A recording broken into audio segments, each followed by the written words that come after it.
The Biden administration had a response ready to go as Donald Trump was announcing that third presidential campaign. Here's what it posted on Joe Biden's Twitter account.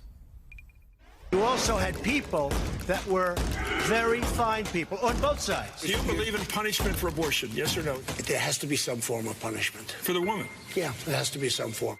And if I win, we will treat those people from January 6th fairly. And if it requires pardons, we will give them pardons.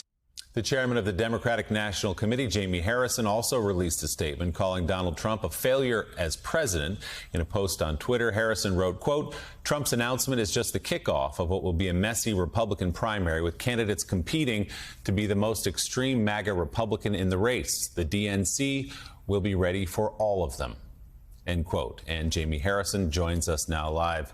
Mr. Chairman, thanks for being with us this morning. We appreciate it. Before we start talking about Donald Trump in 2024, let's pause here and talk about 2022. You all outstripping expectations. I think you would even say private expectations you had to take back the Senate, maybe to even pick up a seat there, to limit the losses in the House, to hold on to or take governor's mansions across the country. With a week's distance now, what is your assessment of how you did it?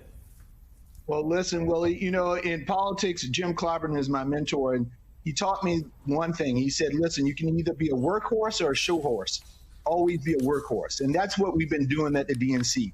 We put $90 million on the ground, and we worked with our sister committees, state parties, unions, so many civic organizations to make sure that we had the boots on the ground and the volunteers and the voter protection program to make the difference in a very, very close election.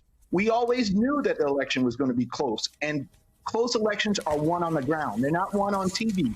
People turn their TVs off. But when you knock on the doors, when you make phone calls, when you send text messages, those are the things that get people to the polls.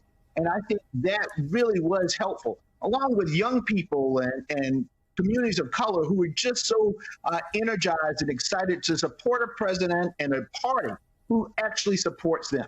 And so all of that together was the cake that we baked, and we were able to defy history. You know, Jamie, it's so interesting, and congratulations, by the way. It's so interesting. You always talked about a 50-state strategy. I remember Howard Dean, when he took over, was talking about a 50-state strategy. Rahm Emanuel famously obsessed on a 50-state strategy. And you hear, and it's just sort of that mindset. We're not gonna cede anything to anybody. It's so fascinating whether you're talking about senator from Nevada or a governor from Michigan or a senator and governor from Pennsylvania. What did they all say? We didn't give up rural counties to anybody. We knew we wouldn't win them, but we were going to campaign in every county.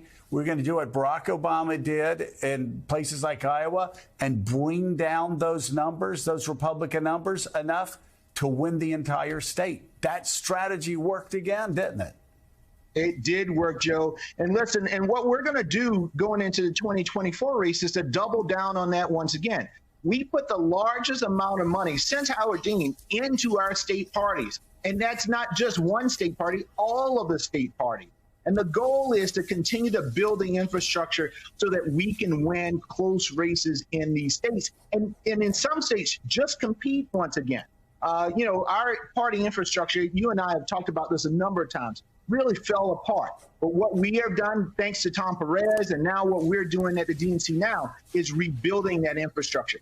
Every state, we're not leaving anybody behind, and we're going to continue to make the investment. And I have to thank Joe Biden. I have to thank Joe Biden for putting the money in to help us do just that. So let me ask you the tough question about a couple of states that used to be swing states that Democrats won under President Obama. Those two states, Florida and Ohio. Tim Ryan ran a great race against an uninspired, lazy opponent, according to Republicans that I talked to, and J.D. Vance, and he still lost by 6 points. I don't have to tell you, everybody was swept away in the DeSantis tsunami on the Democratic side. I'm wondering, do Democrats try to rebuild from the ground up in those two states, or knowing that resources and workers are limited, need to be focused? or do you look elsewhere? And maybe focus it more in Wisconsin, Michigan, Pennsylvania, Nevada, Arizona, Georgia? Well, listen, Joe, I'm a big believer that you don't cede ground to anybody, because in the end of the day, when you cede ground to the Republican Party, they just send extremists from those areas to Washington, D.C., and they will send and have policies that impact everywhere.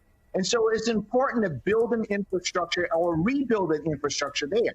Now, think about what Tim Ryan did. And Tim has been a good friend of mine for a very long time. And we tried to do everything that we could to help from the DNC side, because we invest on the ground. But Tim cut the margins. Donald Trump won that state by, 13 points? Tim cut that margin significantly. And so what we have to do is look at what positively, the positive stuff that he did, and continue to build on that in Ohio. So investing resources on the ground, working with the Ohio Democratic Party. And it's the same thing with Florida. That's not to say that we're going to take our eye off of Michigan and Wisconsin and Pennsylvania, because we poured a lot of resources into those states, and we'll continue to do that for 2024. But I want the folks in Ohio and Florida to know we are not going to leave them behind. The folks in South Carolina and Alabama and Mississippi, we are not going to leave you behind. In Montana and Oklahoma and Nebraska, we are not going to leave you behind. We're going to work and build an infrastructure. It may take longer, instead of 2 years or 4 years, it may take 5 or 6, but you have to make progress and you have to invest.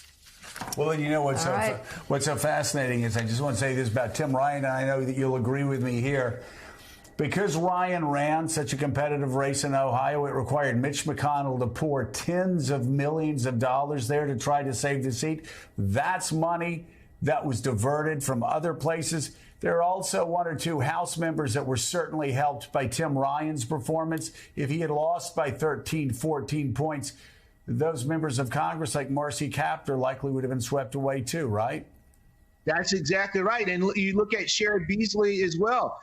They poured a lot of money in those races. And one of the bad things, Joe, it is that we have to figure out this dark money in these super PACs, because our Democratic candidates outraised their Republican counterparts. State parties were on par with them. But when you get billionaires who can just flood the zone with $10 and $20 and $30 million in the last bit of a race, it's really hard to combat. And the DNC or the DSCC or any of these committees don't have the resources that, a billionaire can just write a check and then put it out there and not even disclose who it is. All right, DNC Chairman Jamie Harrison, thank you for being on this morning. Thank you, Mika. All right.